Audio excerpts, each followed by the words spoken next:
දීගා ජාගරතෝ රත්තිං දීගං සන්තස්ස යෝජන දීගෝ බාලානං සංසාරෝ සද්දම්මං අවිජානතං.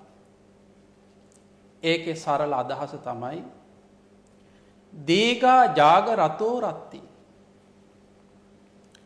නිදි මරණ කෙනාට රැය දිගයිලු. ඒ වගේම දීගං සන්තස්ස යෝජන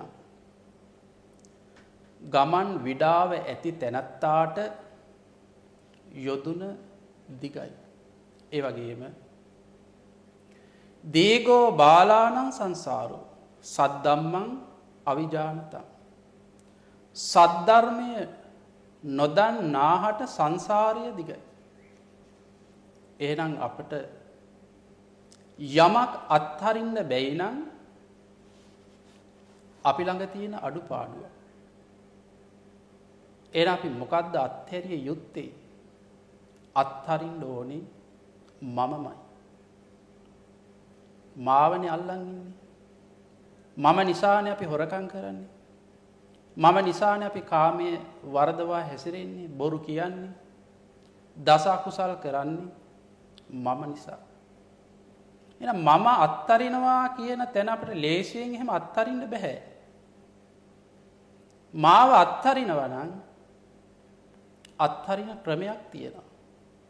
ඒ ක්‍රමය තමයි භාග්‍යතුන් වහන්සේ ආර්ය අෂ්ටාංග මාර්ගය කියා දීලා සතර සතිපට්ඨානය ඒ තුලින්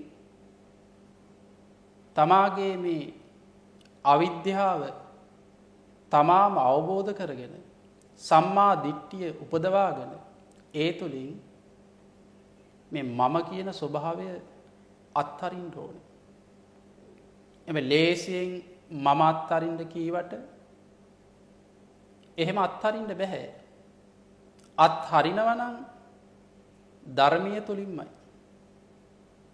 කෙනෙක්ට ඔපරේෂන් එකක් කරන්න තියෙනවා. හැබැයි සාමාන්‍ය මිනිස්සෙට ඒක කරන්න බැහැනේ. ඒක කරන්න පුළුවන් වෙන්නේ විශේෂ වෛද්‍යවරයෙක්ට.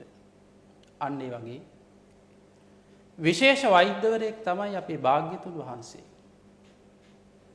ඒ විශේෂ වෛද්‍යවරයා මේ අනිච්ච කටුව අරන් දාන්නේ කොහොමද කියලා ධර්මයෙන් මනාකොට පෙන්නනවා. ඒ ඉගෙන ගන්න අපි ශ්‍රාවකයෝ හැටියට අපට ඇනිලා තියෙන කෙලෙස් කට්ට අපි අත්හැරලා දාන්න අයින් කරන්න අපි උනන්දු වෙන්න ඕනේ. ඒකට ධර්ම ශ්‍රවණය කළ යුතුයි. ලෝකේ අසත් පුරුෂයෝ ලෝකේ ඇති වෙන්නේ ඇයි? අසත් ධර්ම ශ්‍රවණය නිසා. වැරදියට ජීවිතේ පිළිපදින නිසා. වැරදියට ජීවිතේ පිළිපදින්නේ ඇයි? හරි දේ අහපු නැති නිසා.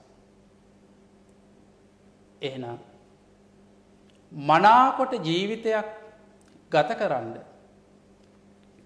නිර්වාණය සාක්ෂාත් කරගන්න, මනස උසස් ලෙස තියාගන්න, දියුණු කරන්න භාග්‍යවතුන් වහන්සේගෙන් ලැබිච්ච ආශිර්වාදය, භාග්‍යවතුන් වහන්සේගෙන් ලැබිච්ච මේ ධර්මය අති ශ්‍රේෂ්ඨ ගැඹුරු පරම දුර්ලභ කාරණාවක්.